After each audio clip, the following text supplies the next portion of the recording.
Good evening and welcome to the regular council meeting for Wednesday, December 3rd, 2025.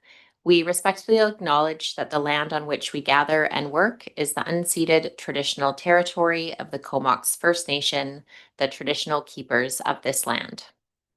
There is no introduction or approval of late items, so we will move to adopt the agenda for this evening. Moved and seconded. Any questions or comments on the agenda this evening? All those in favor? Opposed? And that passes. Thank you.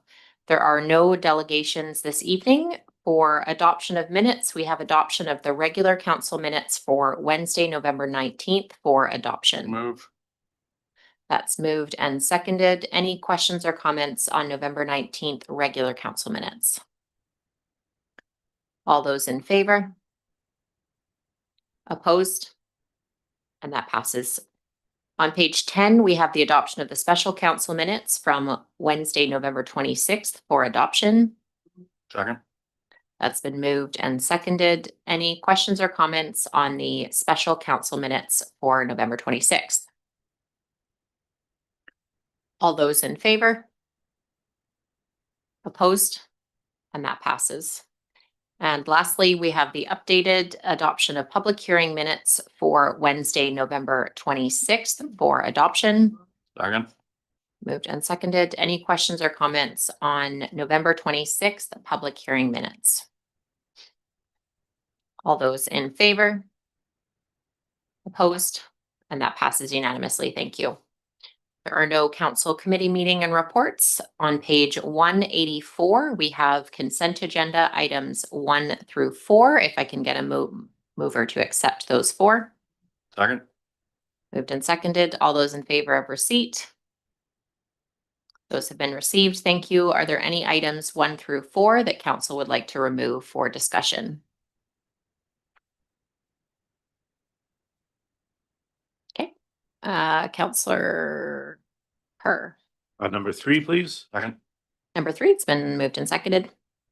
This is just a letter asking for a letter of support from the mayor, I believe, and maybe potentially council as well, just in support of local radio. Just wondering if we've had any correspondence back and if others felt that a letter would be warranted.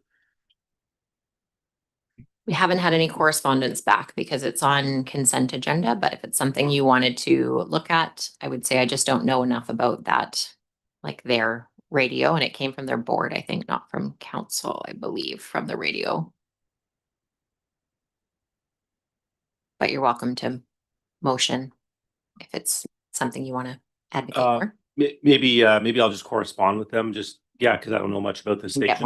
I'm in generally support of local radio, but I don't know this station particularly. So maybe if they want to provide a delegation or something like that, that might be something. So I can follow up with them. Thanks. That's great. Thank you. Just some more information before we know what that is. Any other of the items 1 through 4 there? Okay, thank you. We are moving on to unfinished business. The first item A is the delegation from the BIA on the invitation to council to discuss local tourism function. And we would be just having that on unfinished business. I did meet with Lara over the weekend, and we discussed that they would come back sometime in late January or early February once 4BI had come and spoken to us. And at that time, they would kind of redo the presentation and answer any questions we have. So that was based on staff's recommendation that we wait for the 4BI presentation before making any considerations for the budget year. So that's kind of the update on my end. Councillor Blacklock. Well, okay, but then we also say if we read here, count the tourism function in Comox, moving the tourism function from a regional service to a Comox only service.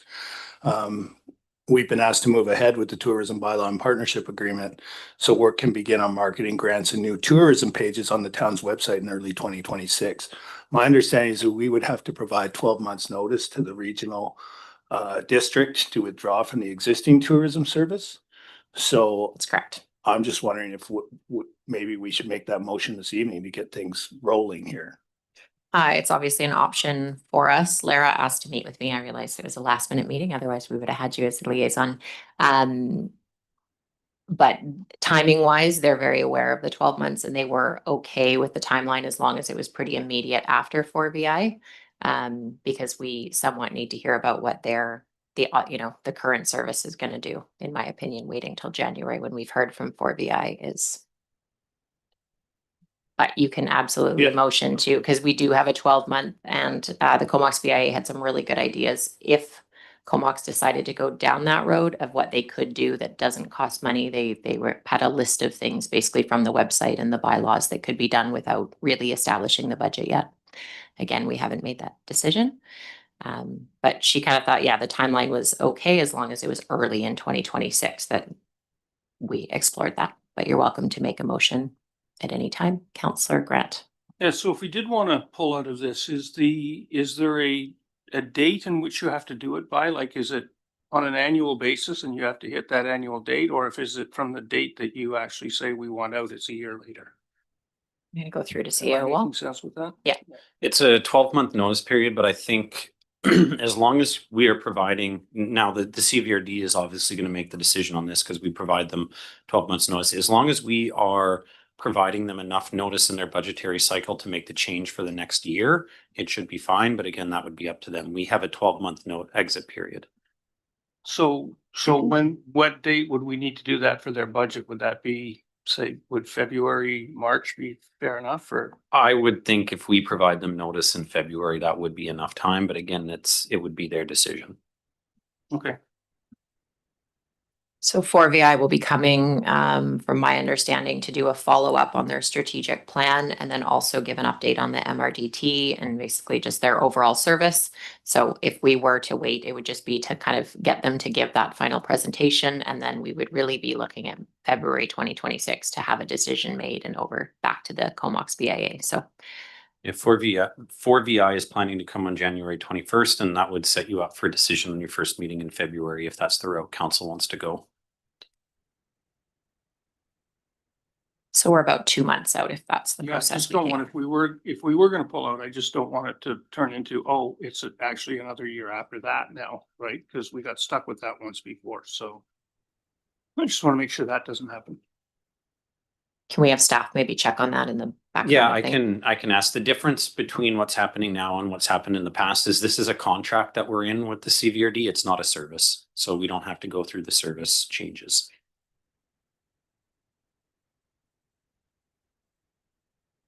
Okay, is there any other items of discussion or motions that council wants to put forth, knowing that kind of updated timeline for tourism? Okay, so we are on unfinished business, page 193 for the modular pump track, and there is a recommendation there. I would like to put on the floor that we consider deferring this until February 2026, as I'm just having some conversations with the school district sometime in December or January to look at how we can support some of their youth recreation that they are doing at their school grounds. And we're continuing to get up-to-date information from parks and from recreation. So if it was amiable to council, I think waiting on that decision, but still getting the funds in for this next budget cycle would be my preference. But we can now open for discussion on the 155,000 for a modular pump track. Councillor Haslett. I know you've had a couple of conversations with some of the school packs. What's the feedback on this style of pump track coming from them?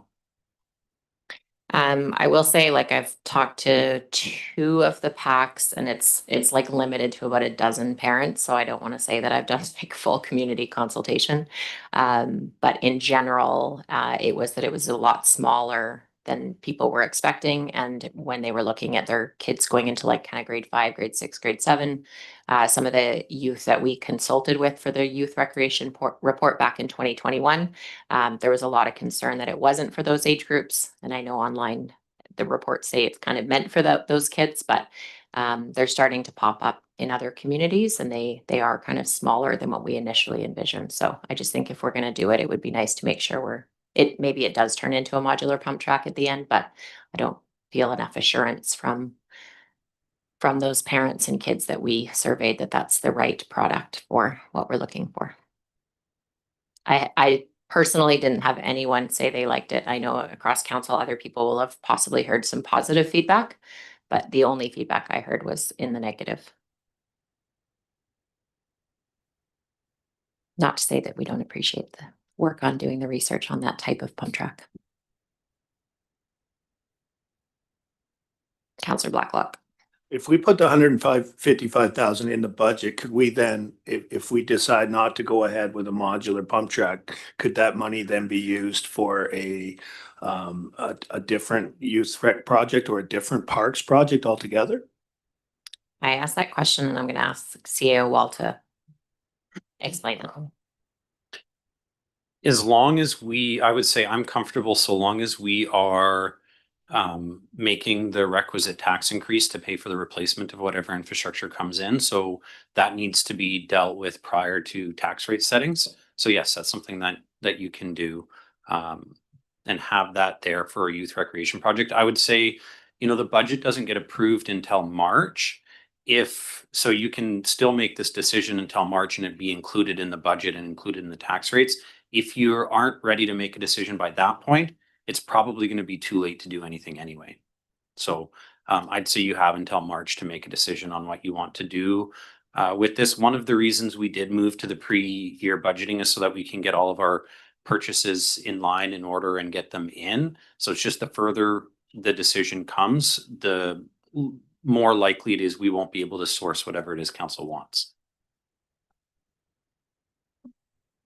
So just to be all put on the table, that so we can continue discussion, it would be to defer it till January 21st, 2026, with the intention that we really would be trying to make a decision by the budgeting cycle, whether we were doing the other items mentioned, like some of the basketball court resurfacings, or a combination of items. So it would really be to make sure we hit that budgeting cycle.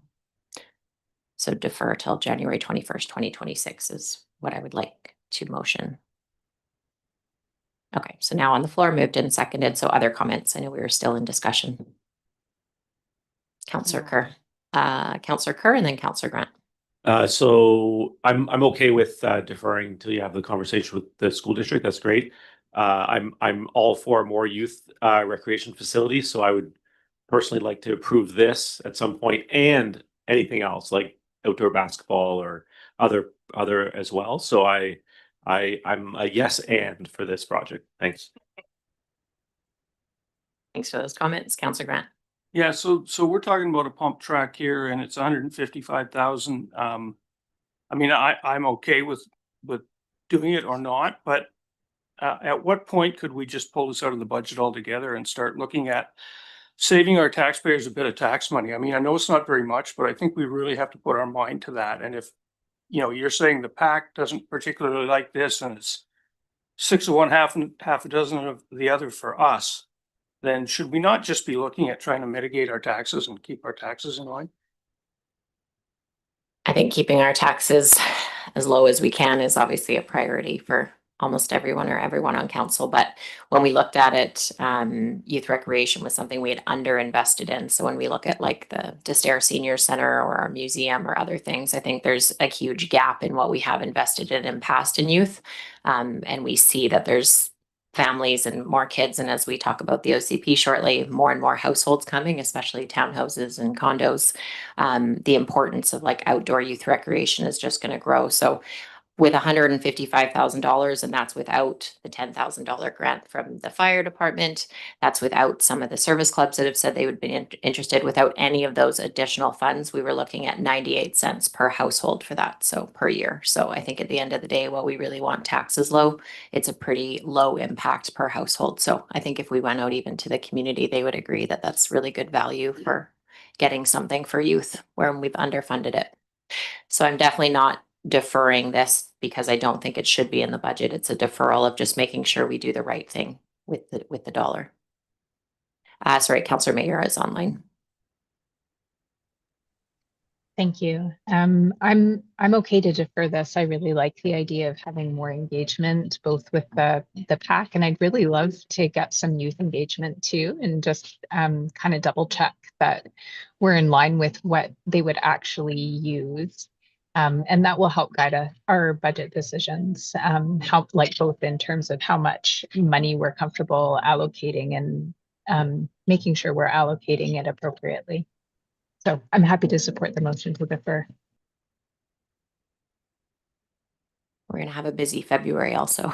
Is there any other questions or comments on deferring this to the January 21st, 2026 council meeting for budget decision with hopefully more information at that time? All those in favor? Opposed? And that is deferred till January 21st, 2026. We are now on page 202, the official community plan bylaw number 2054 update. And there is the recommendation from staff there that council give third reading to bylaw number 2054 as amended by adding section 7.58 to the exemptions of the sensitive ecosystems development permit area policies to state landscaping projects completed by hand, including the creation of garden beds and the planting of trees and shrubs, providing no trees are removed. So this again is for the third reading of official OCP plan bylaw 2054 with that one amendment to the sensitive ecosystem DPA area. That's been moved by Councillor Grant. And it's been seconded by Councillor Hazlitt. So now for discussion. Anyone want to open the conversation? We'll go with Councillor Hazlitt. Where do we stand on receiving information back from KFN? I'll go over to CAO Wall for an update on that. We have been told that we will receive their feedback on December 19th.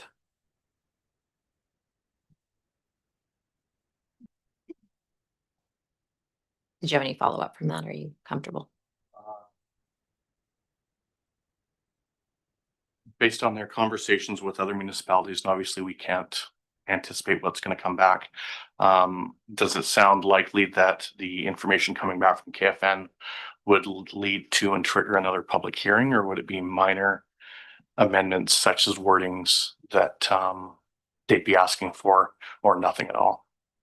From what we have seen and we're aware of, the most likely items to come back are just language around the history of the valley and Comox First Nations connection to it, as well as perhaps some different language on implementing their cultural heritage investigation permit policies. So it doesn't seem like there would be anything major that would trigger a new public hearing.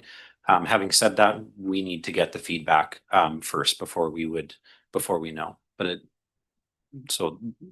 I don't think it's likely, but it's possible. So does it make sense for us to push this reading until after we get the feedback from KFN so that we're not having to go back? Because if we got through third reading tonight and then KFN came back and the changes that they requested required us to trigger another public hearing, would we have to go back, rescind third reading, go into a public hearing, and then that would just push everything months down the line? Or what are we looking at here? So if we have information back and council wants to make a change based on KFN's feedback, that would trigger a new public hearing. We would need to rescind third and then schedule a public hearing. So that would be done at one meeting. So whether third reading is completed or third reading is not completed, it wouldn't change the timelines. What I would say would change the timelines on what we're doing is that council has a fundamental decision to make on density.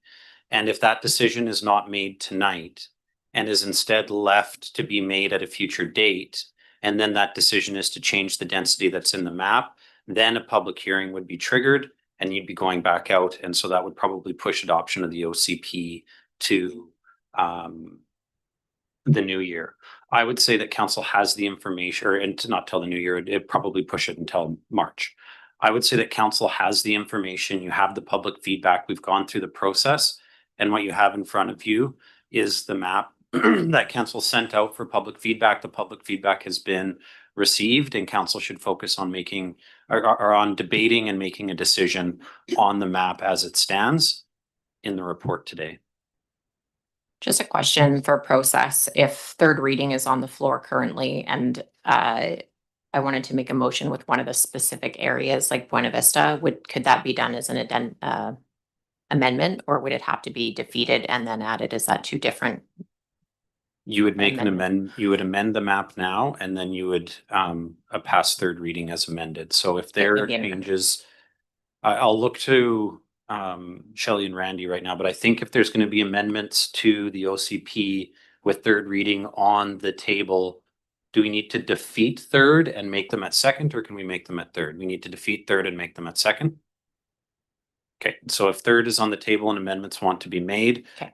Third should be defeated and then amendments made. Okay, so I'll be voting against third reading based on wanting to lower the densification in a few specific areas, including the Buena Vista south side, which I think should be ground level infill at a max of 3 stories, and 4 stories or 5 stories with tiered setbacks on 5. So I'll just put out that I'll be voting against third reading, and also with concerns on KFN feedback not being in. Councillor Grant. So I'm going to assume that KFN is going to come back and we're not going to have any big game changers there. So my question would be, maybe Jordan could give us a little run through on how this would work in process. So my thought is, let's say we pass this, somebody comes up into Buena Vista and decides they want to put a 6-story building in. They would still have to go through a rezoning process, I would assume, at which case we would have the power to say, no, we don't like that. Could you just run through that whole scenario of how that would work? I don't think anyone's really very clear on that. Yes, that's correct. So your OCP designation does not approve development. What approves development, what approves the form and the density that can take place is your zoning. So the OCP sets the large scale what is allowed. Your zoning has to fit within your OCP, but because you have an OCP designation does not allow you to do development, you need to get your zoning in place. And so we currently do not have any zoning along that area that would allow for 6 stories. So if there is a project that wants to go to that height, they would have to submit a rezoning application. And I'll just add a little bit of clarity, because I think amongst council and the public, there's been some confusion around 1890 Comox Ave, which counts what has happened on that property specifically is council has requested and directed staff to bring back a zoning application for council to consider once the OCP has been resolved. So there is no zoning along Comox Ave that allows for 6 stories. Anything that may be 6 stories in the future needs to be decided by council at a zoning application, not at OCP. Okay, so we would still have the ability to control what goes on Buena Vista, for example, if we wanted to, as we move forward, even if we did pass this. Is that correct? That's correct. However, by setting the OCP, you're basically setting the intent of what you want to see in that area within 20 years. So it makes it harder for future councils to justify. So you should vote for somewhat what you want to see. Well, it actually In our gives life. future councils the ability to have their own say on what they do. Okay, so we have third reading on the table. We're having a discussion around that. We have Councillor Kerr. Thanks. I'll be as brief as possible. So yeah, I'll be voting against third reading of this official community plan. And I do want to say first, just thank you to all staff and the consultants that worked on the plan. I really do agree with about 98.2% of it. There's just a few key areas that I'm not comfortable with. I think, when I think about official community plan, I think about the word community. And this is not an official council plan, it's an official community plan. And so when I look at the terrific turnout at the open house that we had, a public hearing that we had last week, I took note of those that were in favor of 6 stories downtown. And there were 7 people that got up and said, I'm in favor of 6 stories downtown. There were 26 people that spoke against 6 stories in the downtown core. When I look at the last, and we got lots of letters, and thank you to all the letter writers and all different topics, but on any letters that mentioned height restrictions, 32 were opposed to 6 stories and 1 was in favor. So the community has said overwhelmingly that they're not in favor of this official community plan. So we have in most of the downtown core, we have mid-rise mixed use, which is 6 stories. My preference would be for us to keep that at low-rise, 4 stories. So I just can't in good conscience vote for this third reading of this official community plan because I don't think it reflects the views and the opinions of our community. 2 other small points that are not so small. We haven't finished our urban forest management plan. I have quite a concern that more development will bring down more trees and reduce our tree canopy even further. So I'd like to personally have the urban forest management plan completed, or at least most of it completed before voting for OCP. And finally, I think this is a huge deal that KFN hasn't given the feedback to us yet. We'll be getting it very shortly, December 19th. And so I prefer that we vote on this. So I prefer that we vote against this third reading, incorporate the community's will, and wait until we have KFN's feedback. Thank you. Thank you for those comments. I believe we have Councillor Mayer online next. Yep, thanks so much. I also have similar feelings. I will not be voting for this in its current state because of the feedback that we've heard from community. We've heard so much care about how the community feels, and I think that it's really captured well in the vision statement, but I think there's a bit of disconnect in terms of the height of buildings. I think keeping in mind that this is a 20-year vision, but that we get to revisit it in 5 years, I think it's actually pretty easy to think of approaching it in a bit more of a stepwise fashion, especially because we have more than double the units that are required for us to fulfill Bill 44 and a housing needs assessment. So similarly, I would really prefer to protect Buena Vista. I think that the vision for that street should be to keep it as close to as it is now and protect the trees.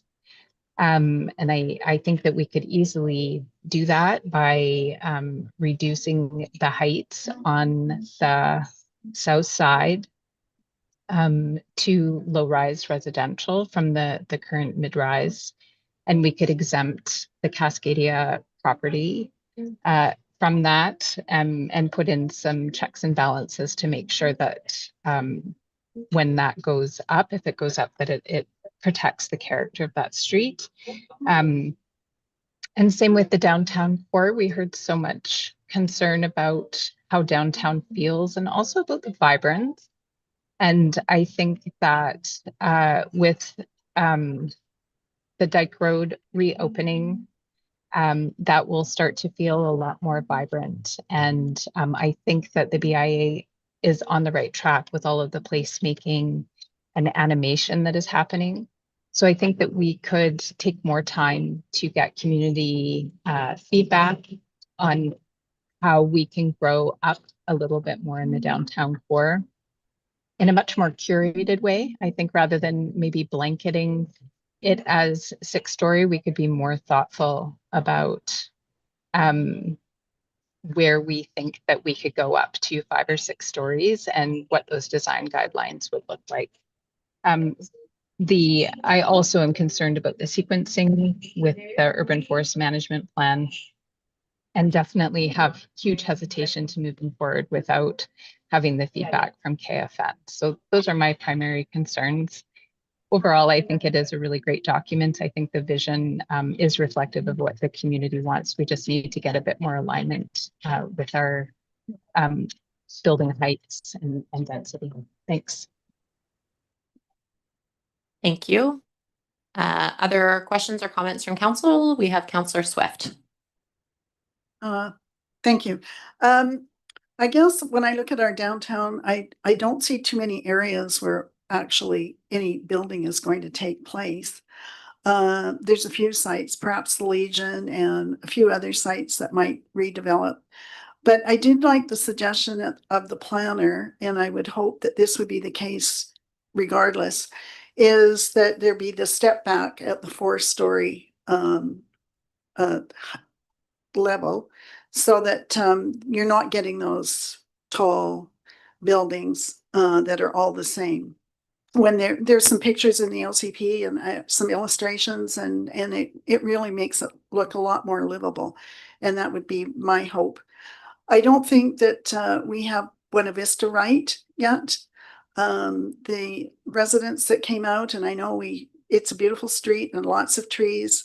I would like to see it this same application that is on the north side go on the south side, with the exception of Cascadia and the 1890 Comox Avenue site protected in those two, in that area. So those are my thoughts. It doesn't sound like we're quite ready to pass it on. And I agree that we need to hear from KFN just in case that we need to do something more dramatic than we are imagining.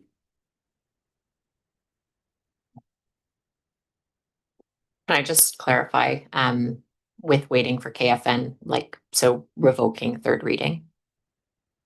Thank you. Thank you for, just want to gauge where everyone's at so we can look at what we're going to do. Other questions or comments from council? So again, we have third reading with the amended ecosystem on there. Councillor Haslett. Thanks. We did have quite a few people out to our OCP open house.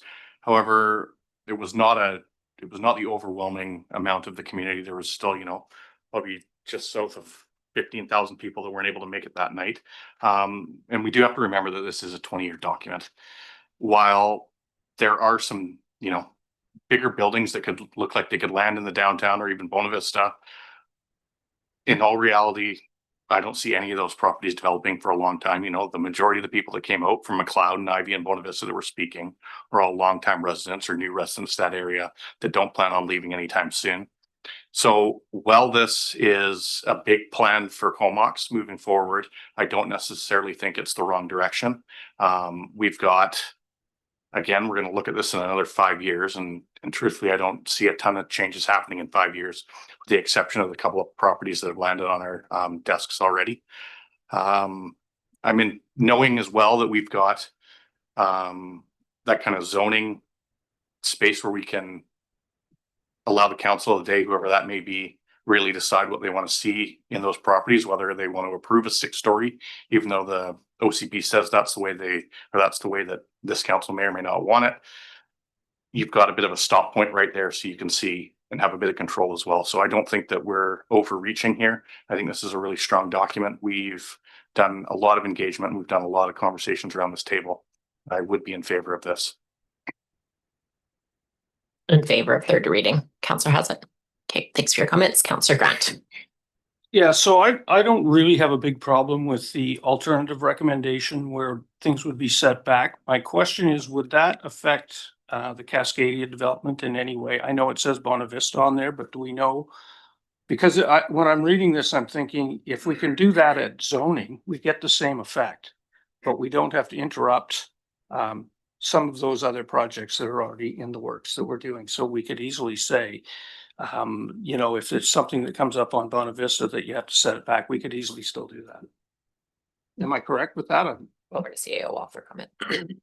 That is correct. So Cascadia does front Buena Vista, and so the alternative recommendation would require their building, the part of their building which fronts Buena Vista, to be stepped back. You can do that in the OCP now. You can do it later in zoning. If it's in the OCP and later you decide you don't want it, then you would have to amend the OCP to take it out. Okay, so, when I look at this plan and I look at our downtown, I was on the Downtown Business Association for probably 10 years of my time on council, and they have struggled to get by with retailers from the very beginning of my days there till they still do today. We currently have on our main street doctors, dentists, lawyers, pharmacists, and nail salons, none of which are retail downtown businesses to speak of if you take them all out of the picture. The only way to get those businesses going is to get more people living in your downtown. If you think that people are going to start driving into downtown, it has not happened. And ever since Costco went in and Crown Isle and all that. As soon as you get in your car, you're gone to those areas. You're not coming to our downtown. And they have struggled with that forever. It's why retail businesses have come and gone on that street forever. The only ones that stay constant are the doctors and the dentists and the lawyers and the pharmacies, right? Those are the guys that actually stay. So I think that when you look at the downtown and you see exactly where you could put some of these buildings, there's only about 3 or 4 spots you could even begin to think about one of them, which really doesn't have a big change on our character of our town, I don't believe anyway.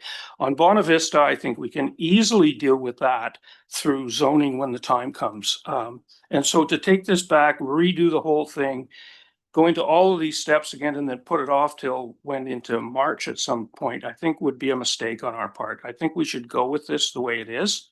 And if we have to deal with things at zoning, we can easily do it then. Thanks for your comments. Looking for any other comments around the table before we do have third reading on the table. Okay, again, just want to reiterate, we are 2 weeks away from receiving the Comox First Nation feedback, which we don't know what it is yet. That kind of came up that they had feedback for us in the last week, so that was some new information. The Urban Forest Management Strategy also ties up that same day, December 19th, so we potentially would have more information there. And there is the opportunity to relook at Bonavista if we do not vote in favor of third reading. So I will read out the motion one more time so we're clear on it. It is council give third reading to OCP Plan Bylaw number 2054 as amended by adding section 7.58 to the exemptions of the sensitive ecosystems development permit area policies to state landscaping projects completed by hand, including the creation of garden beds and the planting of trees and shrubs, provided no extra trees are removed. So all in favor of third reading. And I'm just going to check that one more time. Councillor Mayor, your hand's up for voting, or is that from speaking? No, sorry, it was from speaking. Possibly. Councillor, I'm just going to go to a question. Councillor Blacklock. Just the last line of that motion is providing no existing trees are removed, not extra trees. Sorry if I read that. Very wrong. good. Thank you. As the only one who hasn't weighed in, I would echo some of Councillor Grant's points. We are not approving today 6-story buildings going up on Bonavista. We are approving an official community plan that would allow for properties in the future to be rezoned, and each rezoning application at that time would come forward and we would have a process whereby we get a building that we can support as a community. I think the plan as it exists will do amazing things for our downtown as far as adding vibrancy and people to support our local businesses. And I would speak in favor of adopting the OCP as is. Okay, thank you for those comments. Councillor Mayor, do you have a comment? Okay, we're going to go to Councillor Mayor. Sorry, I have a comment and then I have a process question again. I'm sorry, because I think I don't quite understand the process, but just my comment is if it is imagined that there are really only 5 or 6 properties that could go up to 5 or 6 stories in the downtown core, then I'd be very much in favor of having those identified that way and zoning that reflect kind of the human scale of things and then having everything else at 4 stories. And I feel like that would make a lot of people really happy. We heard a lot of people at the public hearing talking about finding a middle ground, and that would be a great middle ground. And so that leads me a little bit into my question of process again, just making sure that I understand. So we've heard a number of people talk about Buena Vista again. And so when in this process do we put forward motions again for height reductions? It's after we voted for third reading, is that correct? Yeah, if there was changes, you would vote against third reading, but I'll just go over to CAO Wall to clarify.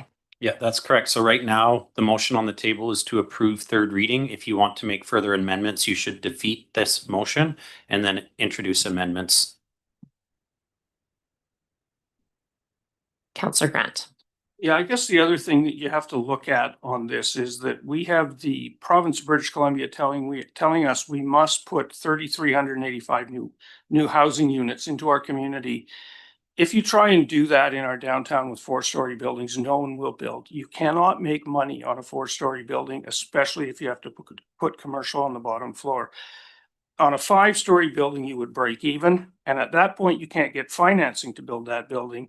So the only way to make it work would be to go to a 6-story building in your downtown. That's why it's in there. Now, you don't have to believe me if you don't want to. You can ask. I think our staff has looked into this already for us as well. There's plenty of developers out there that will tell you exactly what I'm saying is correct. And so that's another reason why I think that this is something that we're at the point where we have to do, or we're not going to meet our mandate with the province. If we don't meet the mandate with the province, then they start cutting off our grant funding, and they'll bring their own planning department in, as they're doing in North Surrey, to tell them what they're going to do. And I can tell you, you will not like what they plan. If you don't like this plan, you'll hate what they do. Okay, just looking around the table, if you have any new comments and new information, we will go to those, as with the motion was almost on the floor, but Councillor Kerr. Oh, since we're all having another kick at the can, might as well.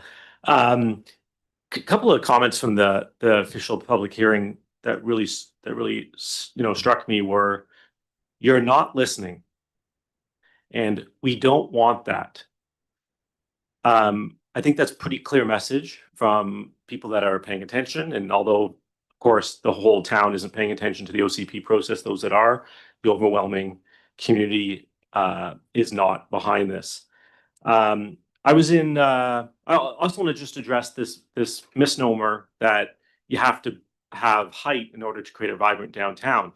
This past weekend, I was in Canmore. I was coaching a youth sports team, and they have a 2-story downtown, and it is the most vibrant downtown I've seen. And it is a wonderful community with character and form that is beautiful downtown. There's obviously been some thought and planning going into that downtown. And I think if I think of our community, it's not just high buildings that will bring people downtown, but places where people want to be, that placemaking and space making that Councillor Mayer has spoken at prior councils. And if you had the nautical theme buildings, the architecture that reflected community values, you can get people downtown. It doesn't have to be 6-story buildings, and our community, quite frankly, just doesn't want it. Councillor Grant. Yeah, so one thing I notice about a lot of those communities, I know Cumberland's like that too. They've got a fairly vibrant downtown, but they also have no other option. And that's why I brought up the fact that they go into Courtney, or they go up to Costco, or they jump in their car and away they go. Because in our community, that is a very viable option. And if you live more than about 3 blocks from the downtown, that's exactly what everybody does. They've been doing it for 20 years. So if you go to a place where you have no other option, then people will go to your downtown. But there's plenty of other options in the Comox Valley to go to. And that's one of the reasons why we get stuck in this dilemma that we always have. So that's one of the reasons why I think this is an important step for our community. Councillor Mayer, is your hand up for comment or from previous? It's up for new comment. Okay, Councillor Please. Mayer. Thank you. I just wanted to double check with staff about the number of units that are required. I believe our housing needs assessment says somewhere around 3,300, and I believe we have already approved 1,000. And I think this OCP has more than 7,000. And so even if we were to reduce the downtown core to 4 stories from 6 stories, we would still far exceed what is required. But I just want to check, is that true? The that requirement from the province relates to the amount of units that have been zoned, not the amount of units that have been designated in the OCP. The town will meet its obligations regardless of the decisions made along Comox Ave in the OCP.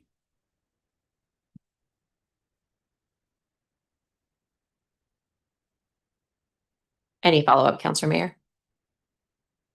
Okay.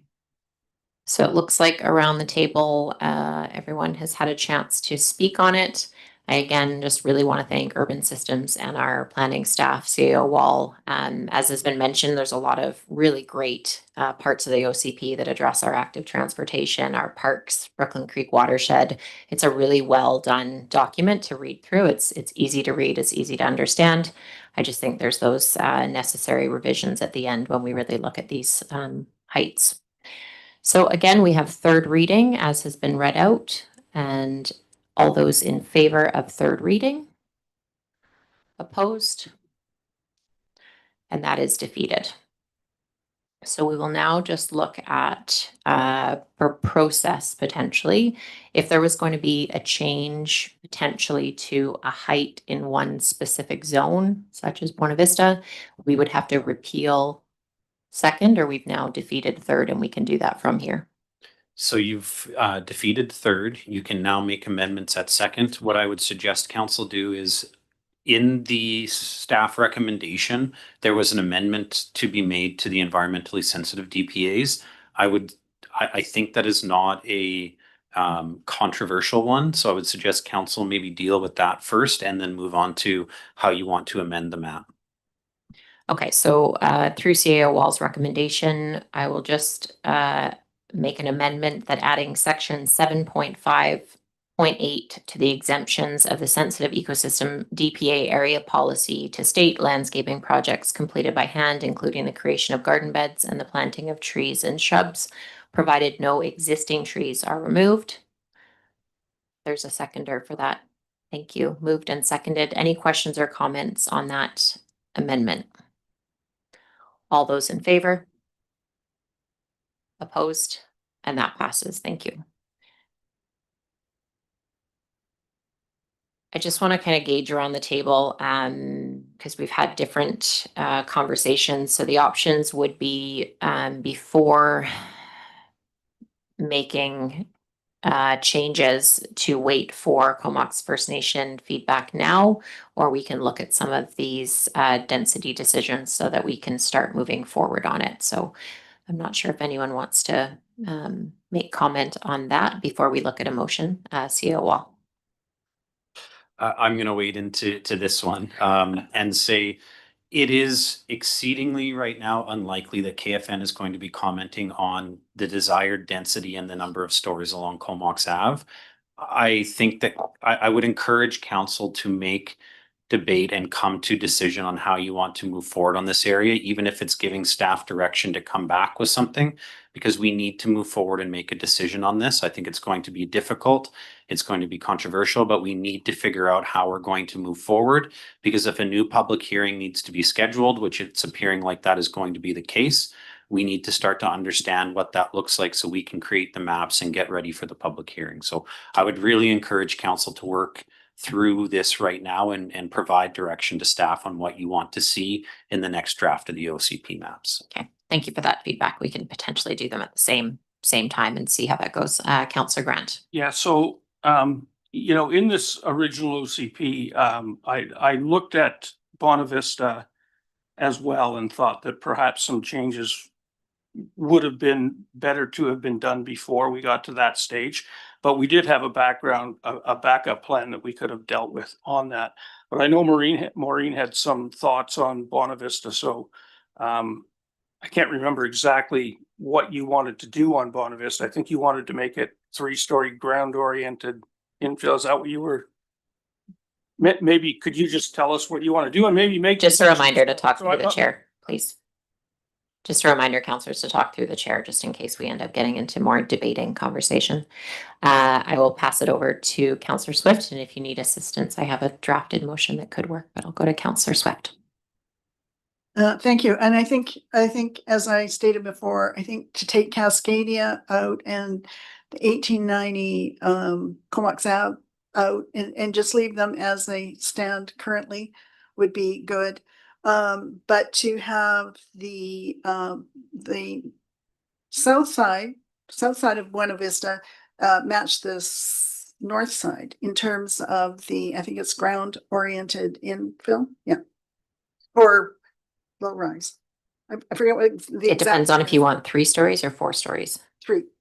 That'd be ground level infill, correct? Over to planning or CAO Wall. So that would be the ground floor, ground level infill. Yeah. Okay, and that was a motion, Counselor Swift? Sure, Yeah, through the chair, ground oriented residential would be the OCP designation. ground oriented residential. Sorry, before we go, I just want to get the addresses. Director Hill, do you have the address for the Cascadia property? Yeah, I do. It's through the chair, 1946 and 1950 Comox Ave.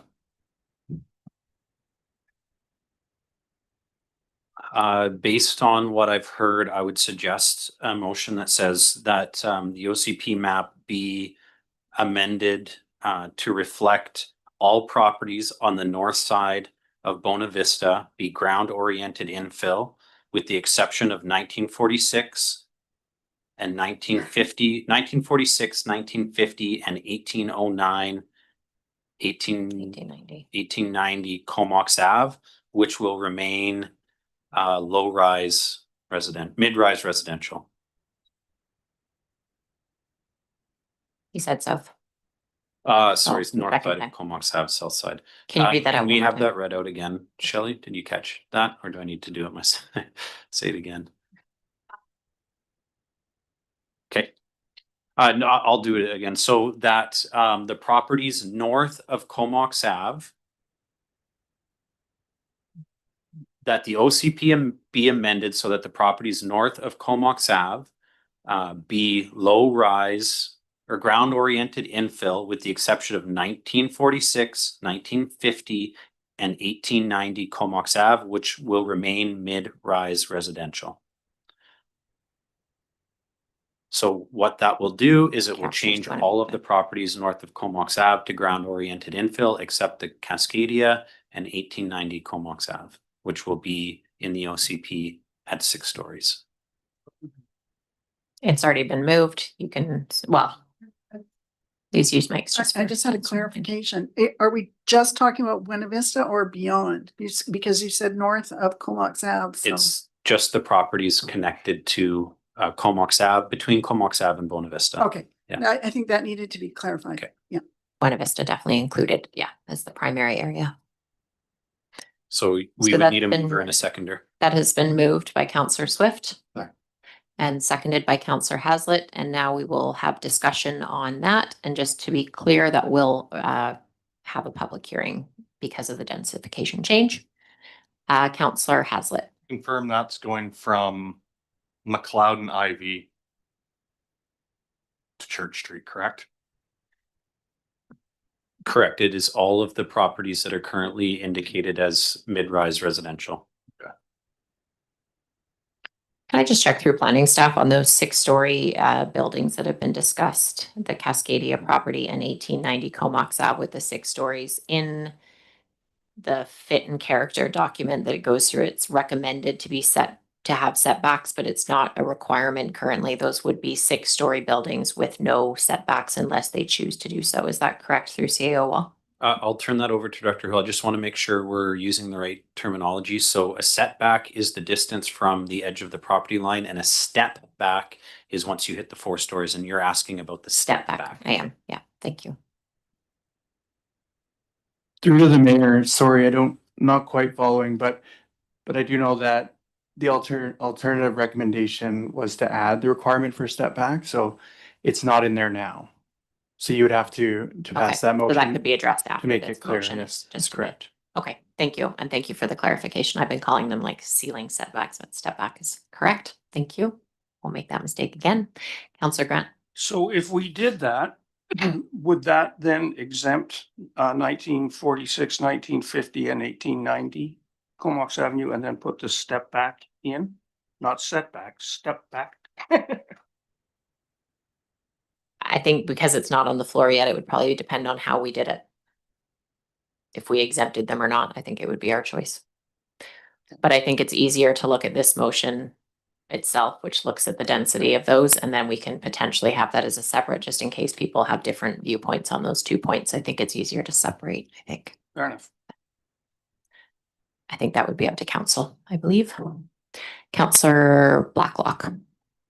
Yeah, so I've pulled up here the Comox Public Interactive Map. And it seems to me that we have three properties between Church and Ivy Place, or Church and Anderton, that run all the way through from Bonavista all the way through to Comox Ave. So there's, the Strathcona Plaza Strata building on the corner of Anderton and Comox. Then we have 1946, 1950 Comox Avenue, and that is the old Sundial Auto Court Evergreen Motel properties that Cascadia owns. Then we go down the street and we have 1890 was the property that the house was recently demolished and sits vacant. That it does not go through 1890 to Bonavista. The one that does go through is 1850 Comox Avenue. 1850 goes all the way through from Comox Avenue to Bonavista. So I want to make sure we got these addresses correct. So the motion that's on the floor would take all of the properties identified between Comox Ave and Bonavista and reduce them to ground-oriented infill from the mid-rise residential that they are right now, except for 1946, 1950, and 1890. Those would remain 6 stories. So that whole section the motion on the table would be to change that whole section from mid-rise residential. Well, down. 1890 does not go all the way through. It doesn't need any property fronting Comox Ave or fronting Bonavista would be reduced. What about 1850? So I think Councillor Blacklock is saying we've maybe missed in consideration one property that goes from front to back, which are more similar to 1946, 1950, like they have. I don't think we were making the motion based on which ones had both. Okay. They were just very specific Okay. addresses, but We're just consideration. singling out the two that are already developer owned and kind of in the process. potentially, so for discussion would be whether that one would be discussed or not, and that could be done after or amended. Fair enough. So for your consideration, Councillor Swift. Okay, the motion as it's written now, would that then change the properties along Comox Ave? Yes. I don't think that was my intention. I think the intention was the south of Buena Vista and the Yeah. north of Buena Vista, but not, Absolutely. I think we got missed when we added north of Comox Ave because Right. we weren't meaning to include properties that were on Comox Ave. I shouldn't speak for Councillor Swift, but that is the confusion here, I think. Okay, so then council will need to defeat this motion, and then you're looking to reduce the height only of properties fronting Buena Vista except for 1946 and 1950. 1890 Comox Ave doesn't front Buena Vista anyway. Okay, so I'm just gonna call the question on this one because I think it's gonna be the easiest way to move forward on that. So the current motion included north of Comox Ave and Buena Vista and the 3 addresses of 1946, 1950, and 1890 Comox Ave. But it would have ground oriented infill on Comox Ave, which is not the intent. So all those in favor of that motion? Opposed? And that motion is defeated, and we'll just have Councillor Swift read the motion if she's comfortable, or we can, or someone. Well, I would like to, I don't have the motion written down, so I can't read it, but it's the original motion, I can take it. excluding Comox Avenue. Okay, so that all properties fronting Buena Vista be reduced from mid-rise residential to ground-oriented infill, with the exception of 1946 and 1950 Comox Ave. Okay, that has been moved and seconded. So we'll just look around to see if there's any further comments on the reduction of the south and north to the ground-oriented infill, except for 1946 and 1950 Comox Ave. All those in favor? Opposed? And that passes. So we did discuss the step backs on those 6-story buildings, as well as the treatment of 1850 Comox Ave, but I think that one has been taken care of in the new motion. Councillor Blacklock's comment about that one building now doesn't apply anymore, so I don't think we have to look at that for consideration any longer. So your motion has passed. And we were talking about another property, but when we fixed the motion, that took care of that likely being an issue. Just clarifying. So you're saying the step back is? Oh, no, we still have to do step back. I was just saying the Yeah, no, other it's the property. step back I'm concerned about. Also myself. Just for clarity, 1850 Comox Ave is now in the OCP map as ground-oriented infill. No, because it's on Comox Ave and not Buena Vista. It has. Oh, so we do have to on Buena address it. Vista, so it is ground-oriented infill now. Can we get the guy to subdivide it? So we don't have to go through this. This is what makes this so hard, right? Because at one point I looked at that particular property and I believe, I can't find it on the map here because every time I look for it, I can't get it, but it's the one that goes all the way through. Yeah. Correct? And so my thought on this initially was to say any properties that go all the way through have to border on Comox Avenue. So that the main building has to be on Comox Avenue. And that would stop that necessity for having six-story buildings on Buena Vista, but that may screw up other things. And this is the problem that I was having with that today. Right? So if you said that on 1850, the frontage of that would be Comox Avenue, that means the building would have to be built facing Comox Avenue. Rather than, and it's a big long lot, so you're not going to get very much, if anything, on the back of that. But that may screw up Cascadia and those guys, and I don't know what that does to them, so. I think that the concerns you're trying to address are concerns that will be dealt with in zoning, because it doesn't matter which side the building fronts. It matters what your front, like if you, let's say you have it fronting Comox Ave, but your front yard setback is much lower than your backyard setback, then you're going to have it facing Comox Ave, but you're still going to have it abutting Buena Vista. I hesitate to say this because I'm entering into council debates, and I want to acknowledge that with the changes coming from. Sorry, he's going to stand up. I'll just finish this. With the changes that the province has made, it eliminates the ability for council to do public hearings in the future at a rezoning application. Generally, you don't get into this level of detail in your OCPs where you're going into a specific neighborhood and starting to pick out, this is a 6-story building, this is not a 6-story building, this is a 6-story building, this is not. You generally paint, like you're identifying areas and then you deal with the rest in zoning. We're in a new world now where in the past, council could rely on saying, well, we can get public feedback on these things and figure it out in the future through zoning. You can't do that anymore if it matches your OCP. But when you're starting to get into which way do the buildings face, what are their setbacks going to be, what are the you're starting to get into site-specific design that's really hard to deal with in the OCP.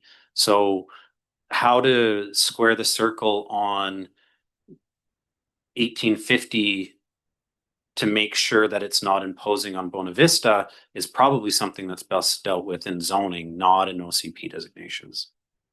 Right now, you should be looking at the map and deciding, do you want 4-story buildings, ground-oriented infill, or 6-story buildings in this area? And council, you've shrunken it down to different properties.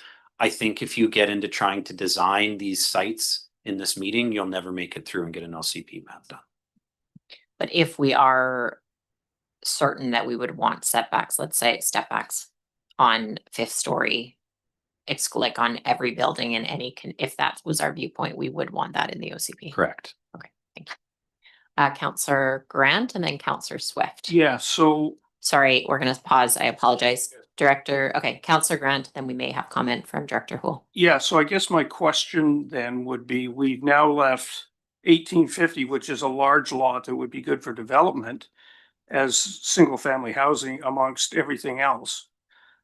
So if I heard Jordan right, he's saying you should put that back into one of those exempted categories and then deal with that at zoning when it comes. Otherwise, you're gonna have that great big lot with only single family house on it, which doesn't really make We sense. should probably look at it from a 20-year plan. Yes. Yeah, so Jordan, I guess I was just saying, so what you're saying is 1850 should probably be put back in as one of those exempted properties that we just did? Or what are you suggesting we do with that? Because it doesn't make sense to have that 30 years from now and still just be a single family house in a place where it's going to be denser. I'm going to I'm going to pass it over to Director Houle for a little bit of clarification on what 1850 and everything east of 1850 is, and then I'll answer your question. Okay. Through the chair to Councillor Grant. So if the pass or the current motion that was passed was in regards to the properties that are identified as mid-rise residential, 1850 is actually not identified as mid-rise residential, so it was not included in that motion. It's actually a mixed use designation. So it is treated separately. So it currently remains as a dark purple, which is the mid-rise mixed use designation. So it was not included in that recent motion. Okay, that's fine. then. So with that, and having said that, to answer your question, Councillor Grant, what we need from council is to make that decision. Do you want it, and including this property, because council, you're going to have to deal with 1850 East. Right now, it's still at 6 stories. Is that your intention? Do you want to keep it at 6 stories or do you want to change it? So we need council to make a determination. Do you want this ground oriented infill? Do you want it mid-rise residential, or do you want it the mid-rise mixed use, which is it's sitting at right now? So what you have on the table, let's deal with 1850 after, because it's not even up for debate right now. What you have on the table is everything west of 1850 changing from mid-rise residential down to ground No, oriented. we've already voted on that. We don't have a motion on the table right Oh, now. sorry. So everything east or everything west of 1850 is now ground oriented infill, except for 1946 and 1950 Comox Ave. So you will need to decide how you're going to deal with 1850 east over to Church. Correct. We have Councillor Swift. I think I'm really confused now. If I'm everybody, really confused. if everybody opens, if you open your agenda to page 346 and just zoom in on the map a little bit, 1850 Comox Ave is the first purple there. Okay, I think I'm getting the addresses mixed up. We just pre-zoned something and I think it might be 1890. Correct. So 1890 only fronts Comox Ave, and So- as such, it remains mid-rise residential. Okay, But council, I don't know what your intention was with 1850 Comox Ave, because it fronts both and it's the mixed use. So we need direction from council on what you want to do with this property and any properties to the east.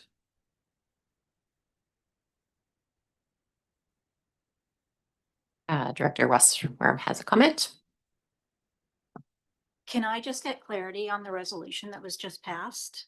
Because I have the wording, all properties fronting Bona Vista except 1946 and 1950 be ground oriented infill. All mid-rise residential properties fronting. Thank you. Thanks. The mid-rise helps clarify. Councillor Swift, did you have any follow-up on that comment?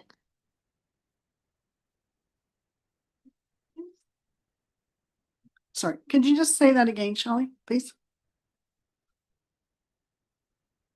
The resolution that was just passed was that the OCP map be amended so that all mid-rise residential properties fronting Bona Vista, except 1946 and 1950 Comox Ave, be ground-oriented infill.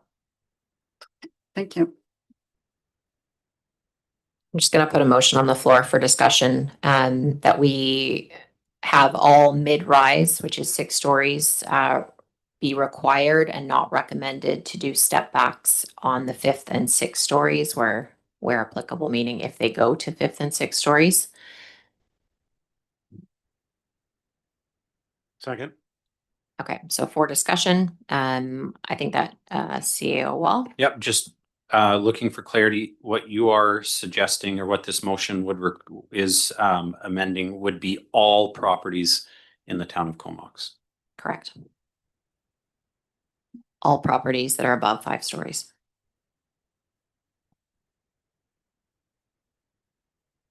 Above 4, 5 and above, thank you.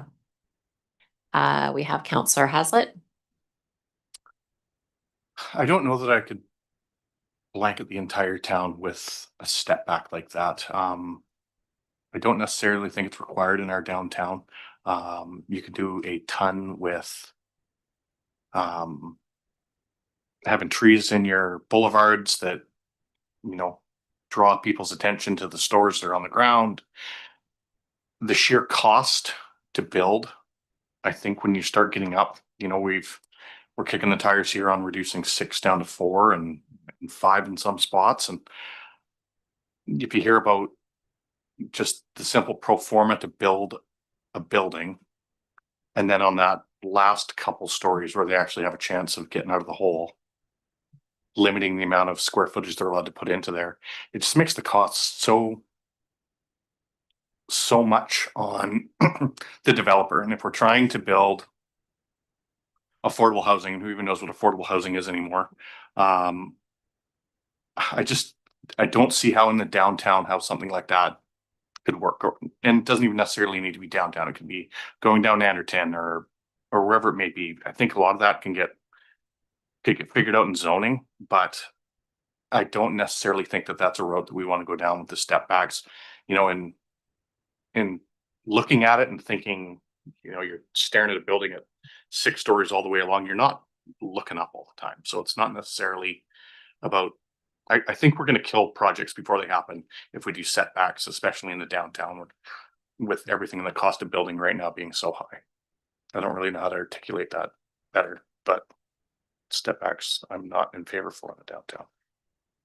I think it eliminates a lot of our risk of the possibility of having 6-story walls built with large shadows, wind tunnels, all the things that have been said that can happen with these 6-story buildings. And I'm seeing these big block, you know, condo and apartment buildings being built in other communities, and you pass a building that does have step backs and immediately they look so much nicer and fit into the community. And I think it's our safest way when we're making these decisions to look at trying to keep some of the character and form without reducing the number of units by that many. I do understand that.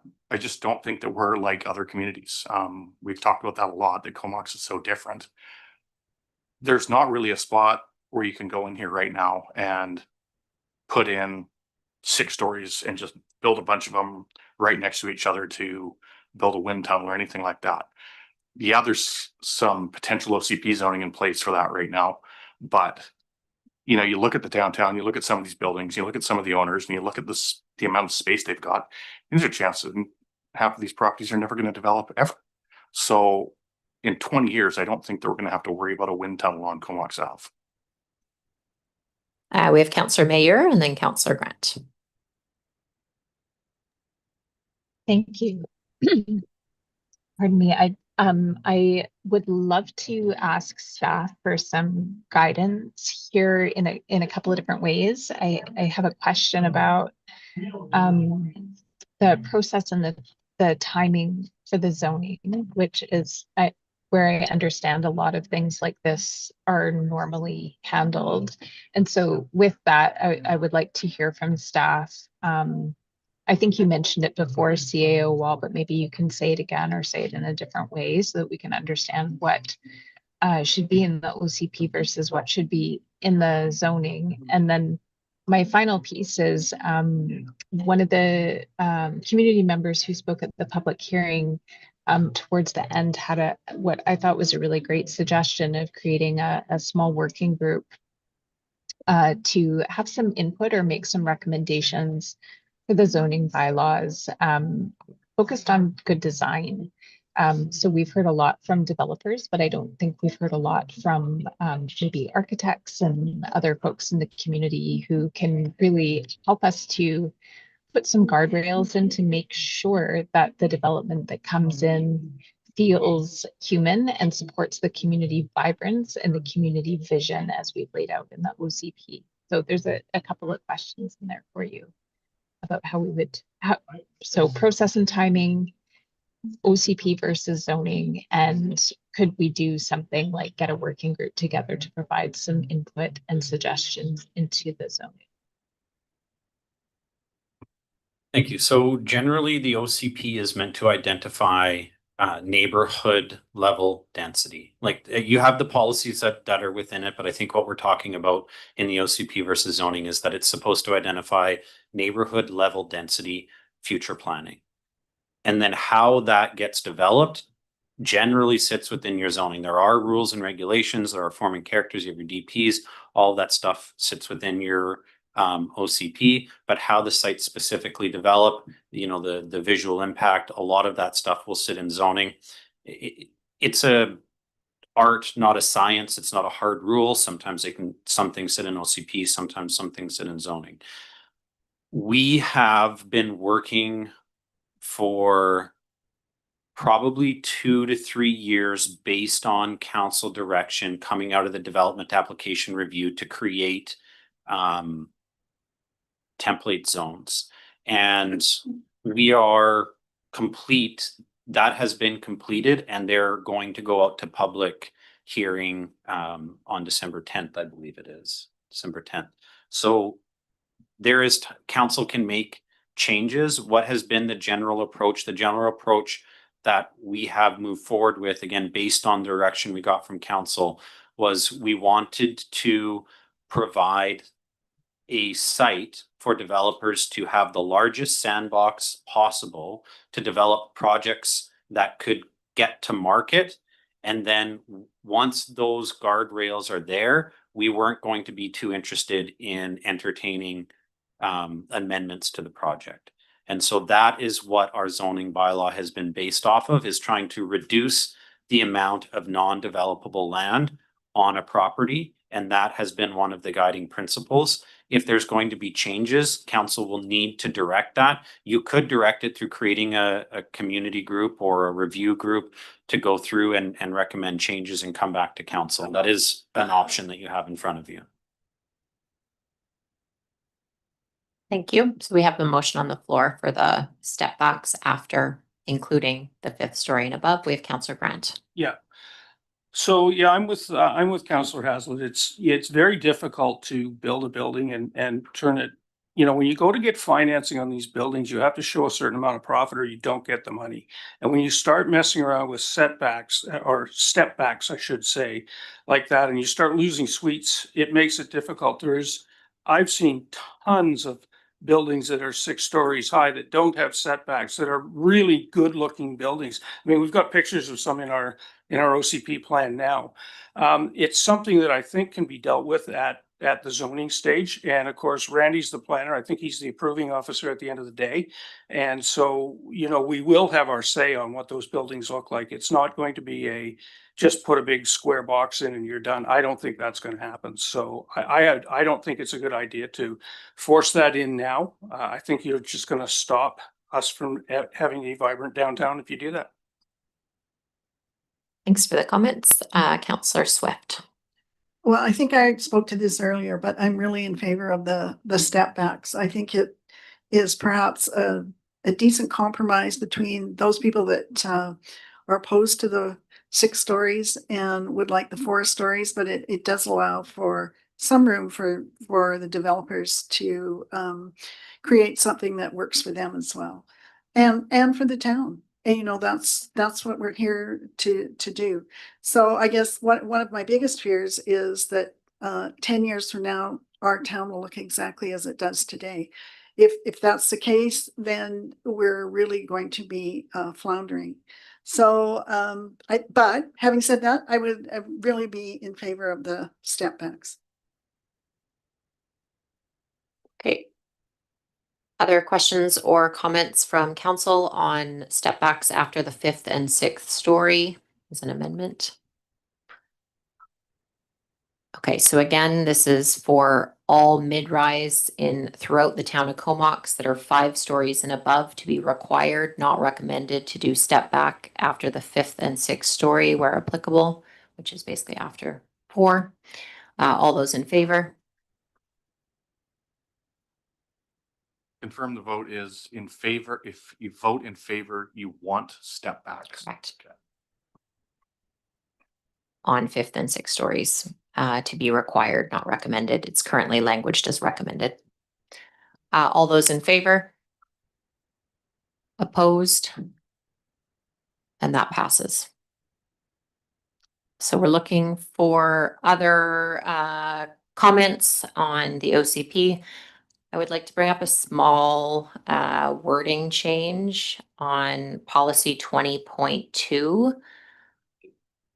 Page 73 of the OCP or page 285 of the package. On 20.2, it says encourage the development of a plan for the Comox Golf Club Central Community Park to guide its future role, form, and use in programs in the town of Comox.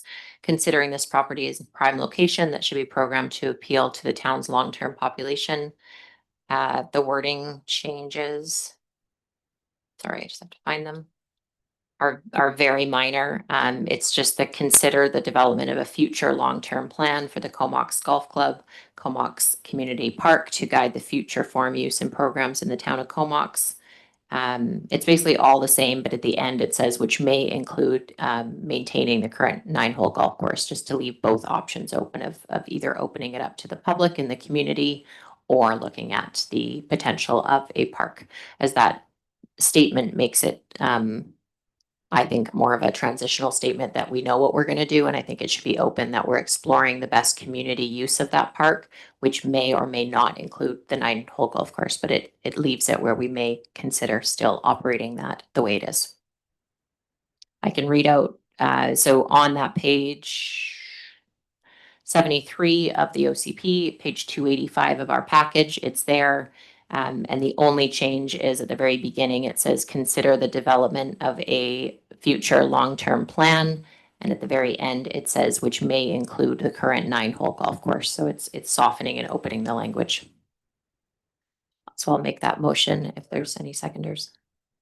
Councillor Haslett seconded. Any questions or comments on, it's again a minor change, but it's including, which may include the current 9-hole golf course. And that's based on quite a few letters we received and speaking to the golf course about leaving that option that may in fact be the best use for that as a community amenity. We don't know yet. Any questions or comments on the wording? All those in favor? Opposed? And that passes. Thank you. That's policy 20.2. Okay, other comments from council? We have Councillor Kerr. Shocking amendment coming from me. I'd like to make a amendment that the OCP be amended, changing mid-rise mixed 6-story between Pritchard and Ellis be changed to low-rise mixed use 4 stories. So that's the purple stuff on the page on page 245 of the agenda in the downtown.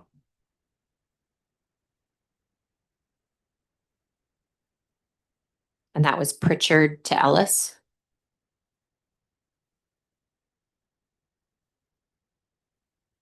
So all of the dark purple. Or purple in the downtown between Ellis and Pritchard. Okay. I'll second that for discussion.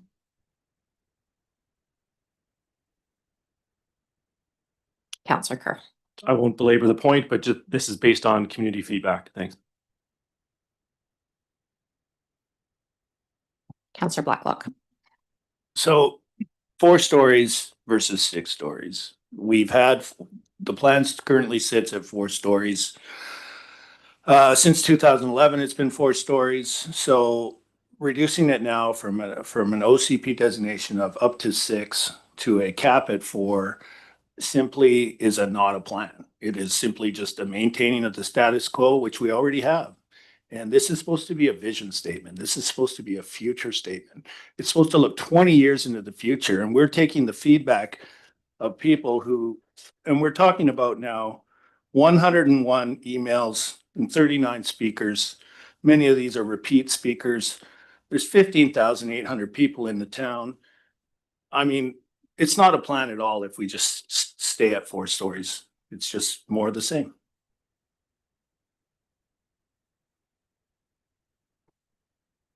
Great. Other questions or comments? So just clarification, the bounds are Pritchard and Ellis, so that's north and south of Comox Ave. Yep, thank you.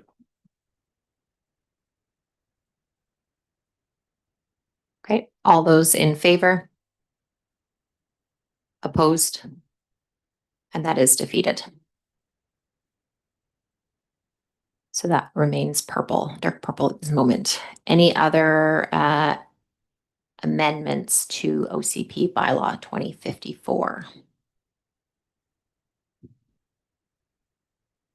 Okay, so just for clarification to CAO Wall, we would now be looking at voting on third reading with the amendments. No, we are Right, because we can't go, okay. we are going to go back to, we will need to go back to public hearing. So let's just pause for a second and talk about the changes that have happened Okay. and make sure that council's comfortable before we move forward.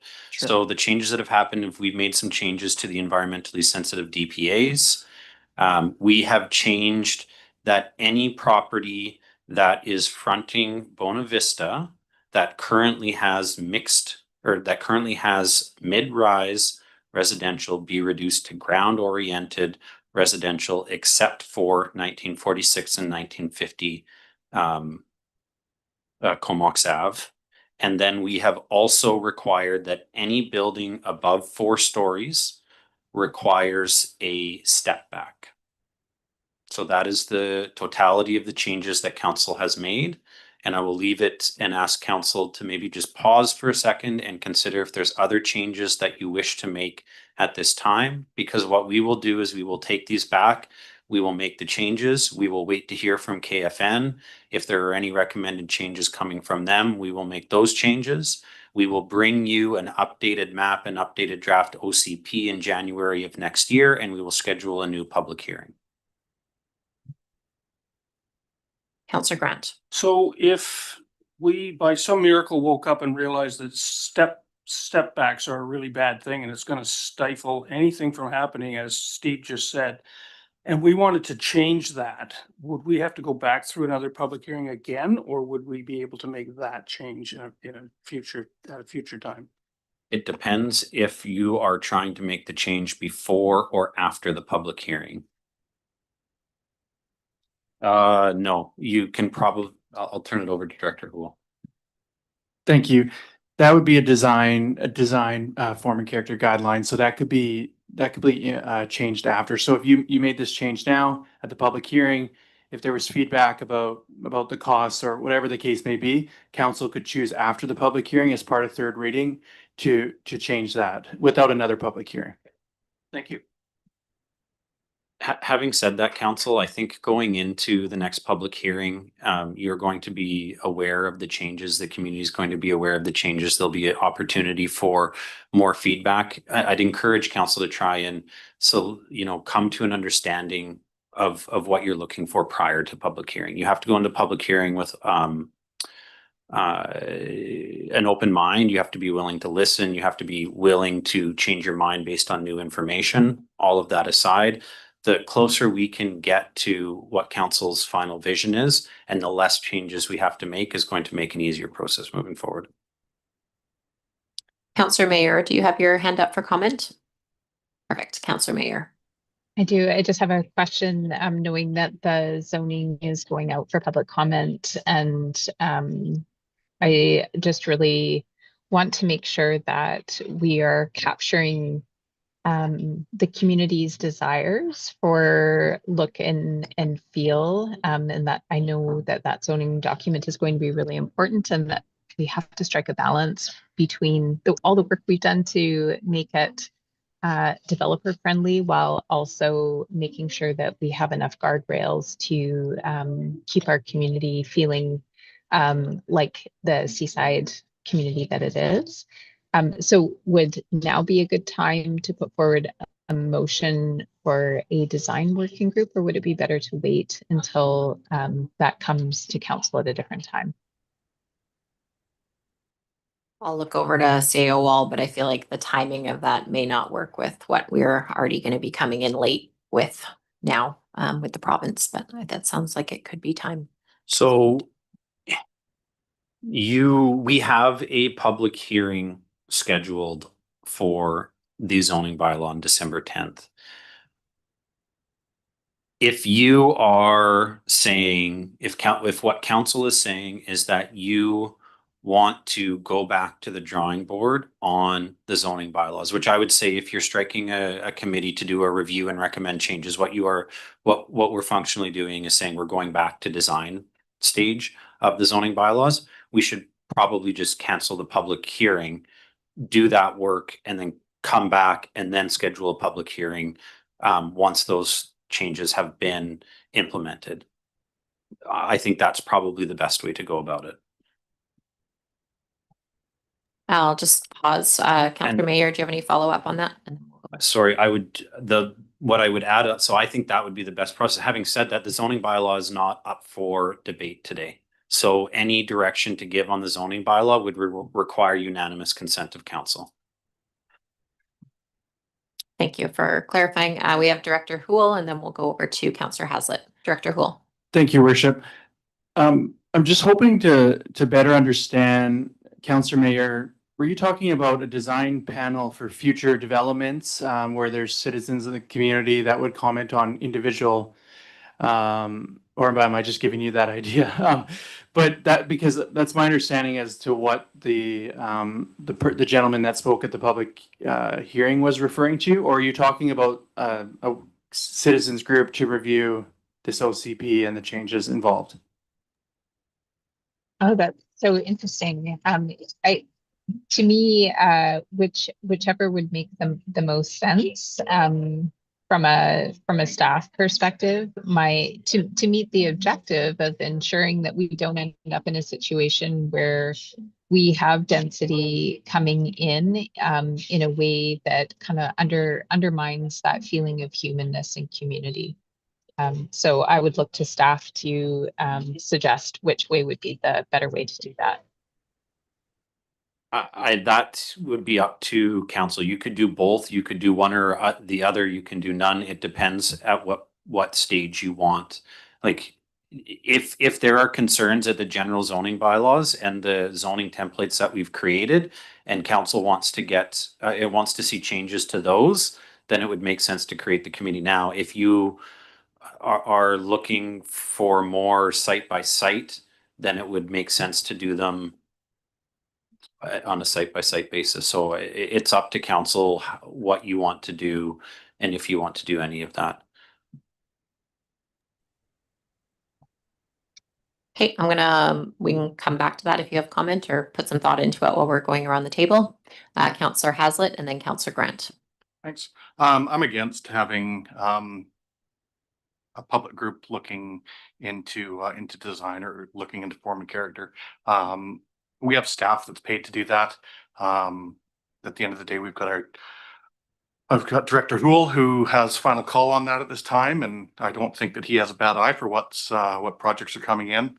In addition to that, anyone coming in to do a development hires professional architecture firms to do the designs up. They don't come back with ugly buildings, and I don't think this is something that we need to go down. All it's going to do is slow things up 1,000 times, cost more money, and I think it's a really bad road to go down. I'm just going to call us back to the OCP bylaw 2054 just to get back and make sure we've covered all our bases there. If that's okay, we're a bit off that.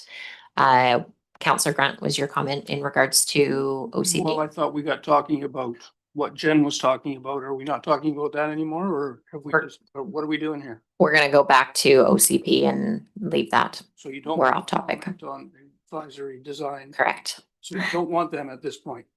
Not comments on that because we're off When topic. would you like We'll those? do call when it's an Because I- official I'm agenda feelings item. on these. I'd like to present them at some point. I don't want to be cut off here.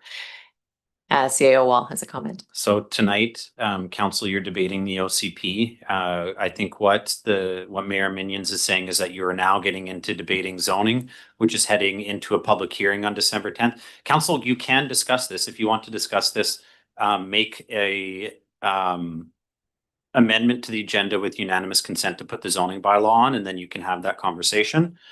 Otherwise, you have a public hearing scheduled for December 10th. Outside of that, once that public hearing's done, we are going to bring a report back on the public hearing, and at that time, it would be appropriate to talk about what you want to do with the zoning bylaws. All right. I think in the essence of not everyone having the information to have a discussion on it, I would prefer to leave it and not have, unanimous consent on that. Okay, other comments on the official community plan bylaw, just through staff. We obviously don't have a public hearing date for that. That will come at a future meeting. We're not setting that date right now. Correct? Correct. Okay, so we'll get back with the next public hearing date for that, and hopefully we'll have all the information we need from some of those other groups. Councillor Hazlitt. Between the stair and one of the rooms at the rec center, which would be a location that you could get more of the residents of the community into the building.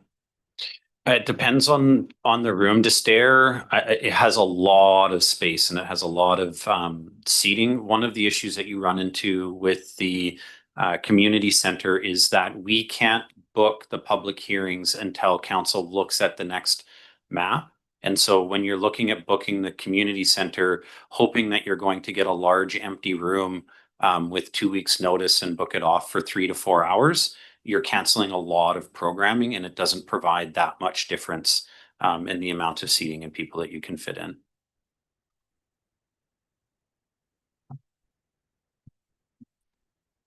Okay, we're still on the official community plan bylaw. Is there any other addendums or specific probably density things that could affect the public hearing that's coming up? Any further comments on the official community plan bylaw 2054? Okay, so we've flushed that out for tonight. So we will set the date for the public hearing, and we will share the consultation with Comox First Nation as soon as that becomes available. We have no special reports and no bylaw adoptions this evening. Under new business on page 365, there is a Mackling update for information only.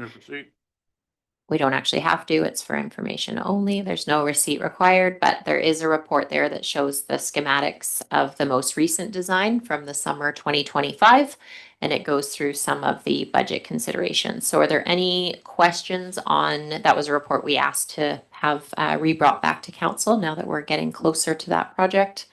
Any questions on the Mackling update? Councillor Grant. Yeah, I like the progress that we're making and the way we're going. I'm looking at the building and it seems like $560,000 to build that seems outrageous to me. And yet I know that that's what it costs. I mean, we just went through all of that earlier, but is there any way we can scale that cost back a bit? Because that just seems, it seems way too high to me. Yeah, a lot of the issues come into where we're building, the conditions that we're building in. I think we have Director Ashfield here, and she can talk about the process that she went through to get it down to this cost compared to what it came into on the original submission. Yes, thank you. Yeah, when we did the design and we went out to get some cost estimates and put it out to tender, it was well over $700,000. And then we went and did the value engineering exercise with the structural engineer, geotechnical engineer, the architect, and the contractor, and looked at some ways that we can reduce the actual design and layout is the same, but just using different materials and some ways that we can cut cost. And from that exercise, we brought it back down to $580,000. So we're just doing those final changes to the design, and then we'll firm up the costs with the contractor, and then we should be ready to go. But it was well over 700,000. So how many square feet is that? Councillor Blacklock. Yep, but I don't know what square foot that is. It'd be on the drawings, but I don't have it right on hand. but it should be scaled off on the drawings there. Just a question while we have Director Ashfield, because I think the cost having escalated in the last couple of years, and it obviously I really like the schematic. It looks nice. The second floor would be a beautiful viewing platform, but from a cost perspective, like, are we not adding a fair amount of cost by adding that second floor? Like, if we went and maybe it's too late along in the tender, but if it was a 1-story building, which is kind of the first sets of drawings were 1-story, would that not eliminate some of the costs and the stairwell in the second story? It looks great, but I feel like cost is really affecting that. Yeah, we did consider that when we did the value engineering, and the cost was really minimal. So we thought we would just leave it in there. If they didn't, I don't remember exactly what it was, but it was quite low. And then we would have to go back and change design of the roof line, and we would only be dropping it.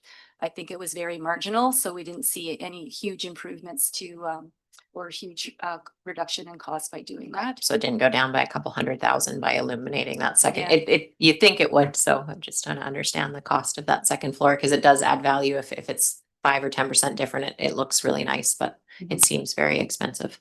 Maybe just to add to the cost, the original cost estimate that went to the Attorney General in 2023 didn't include, our consulting engineers, our environmental consultants, the archaeological monitoring, KFN monitoring as well. So all of those costs was added on after that original cost estimate. So now we're able to compare apples to apples. Okay, and that is included in that dollar value there that stated the 537,000. 580, yes, Yeah. correct.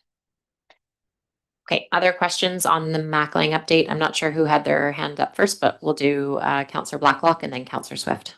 Oh, I just scaled it off the plans here. It's 996 square feet, including the platform at the front. It's something I think when it's done and with the storyboards in place, it's something that as a community and as those who wish to do the original intent of the trust order, which is honor the legacy of Mac Lang. I think this is a beautiful looking structure and one that we could all be proud of. And I would hope that the those who fought and sort of we're advocates for this issue, champions for this issue and resolving it. I think we've got an excellent resolution here, and yes, it's expensive, and the only way it would be more expensive is if we keep waiting to build it. So let's get this done. We have Councillor Swift and then Councillor Grant. Thank you.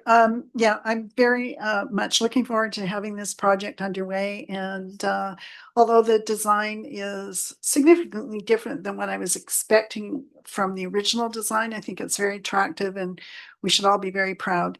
And then just one small editing issue on page 367. The finalized pricing and secure contractor should read December 2025. Correct? It's not 26. Thank you. Thank you for that correction. And I feel like that was mentioned today somewhere. So that was caught. Yeah, the contractor is reviewing the cost estimate now. The structural engineer just finalized the design, so he has them currently, and I was being hopeful that we would get it by the end of December of this year. Yeah. Thank you for the update. Councillor Grant. Yeah, so I like the design and everything, and I think we're rolling along the right track, but if that's 900 square feet, that's $600 a square foot. Like, you can build a Taj Mahal for $600 a square foot. I'm still lost on how it can cost that much money. I think You can't build the Taj Mahal in a swamp for that much. I think it's a lot of it is the environmental and ARC that if that's included in there, that gives some assurance of where some of the funding went to, and obviously it has There's no to be done. interior to this. Like, we're not putting drywall, we're not putting insulation, we're not like, it just seems completely out of whack to me somehow. I don't know. It's a challenging situation. Before we close off on that, there is a nice display at the Comox Archives Museum right now with Mac Lang's things, and there's a bunch of his books there, and they were giving them away to people that wanted to learn more about Mac Lang. So it's a really nice honorary exhibit for Mac Lang, and I've been reading the book, and it's very interesting. So thank you to Director Ashfield for that update.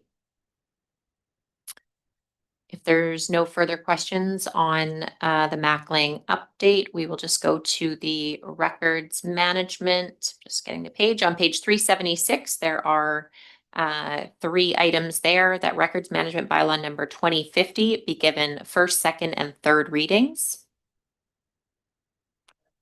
Moved and seconded. Thank you. Are there any questions or comments on that bylaw number 2050 for first, second, and third reading? CAO Wall.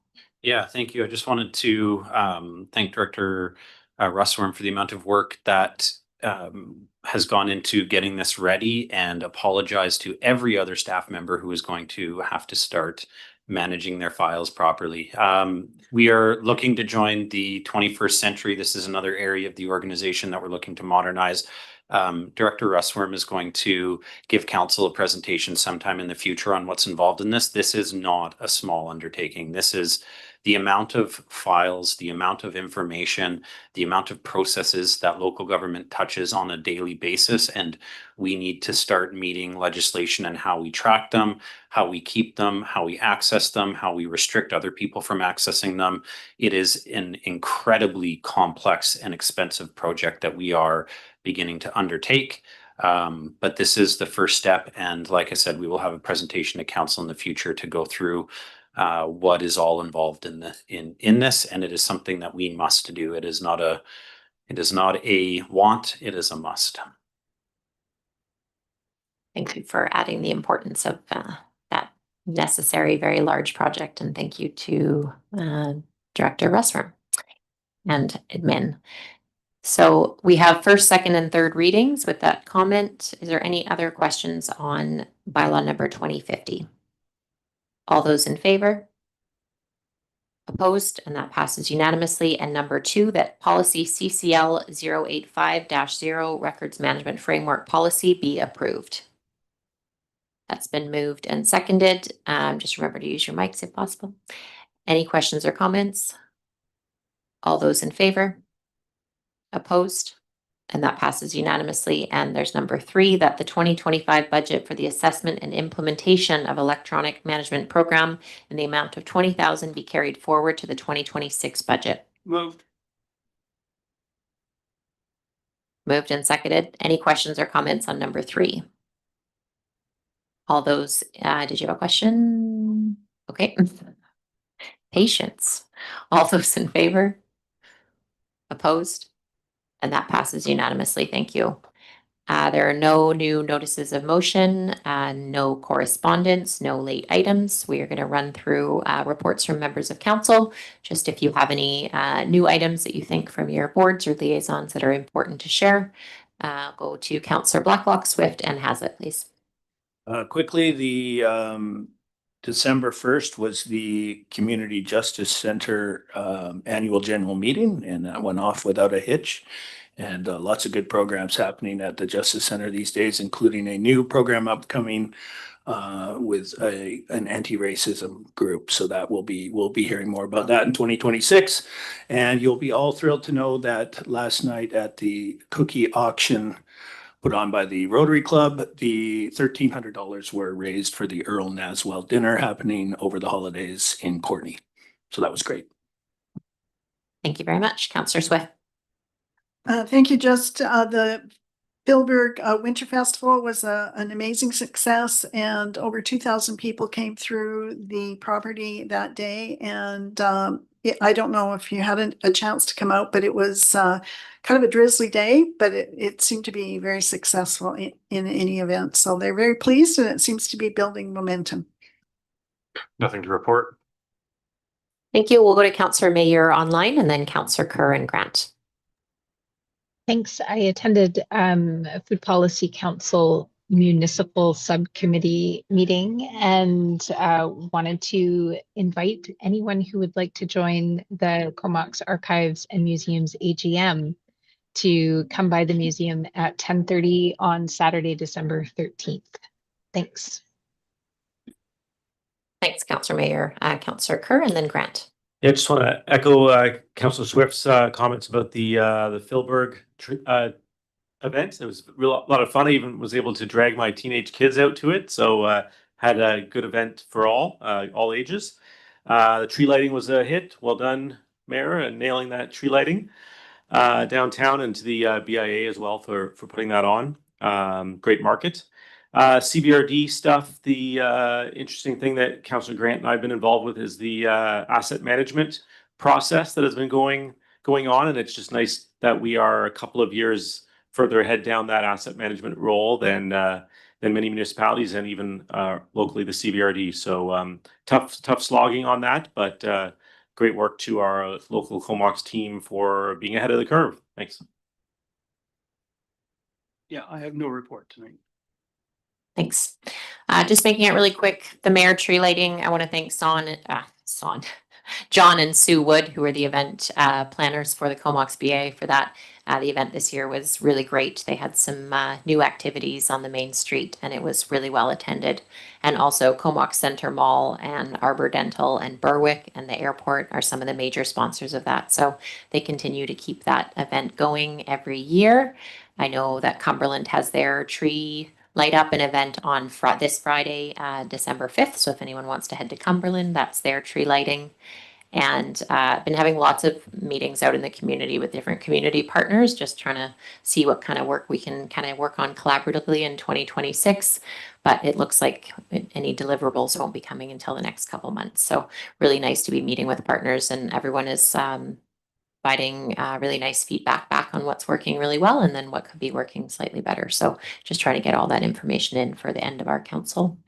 And that is all for now. So there is no media. Are there any public questions? Nope. Okay. I will move for adjournment at 6:53. And all those in favor? Thank you, Councillor Mayor, for coming in online. We really appreciate it. And thank you to senior staff for staying on.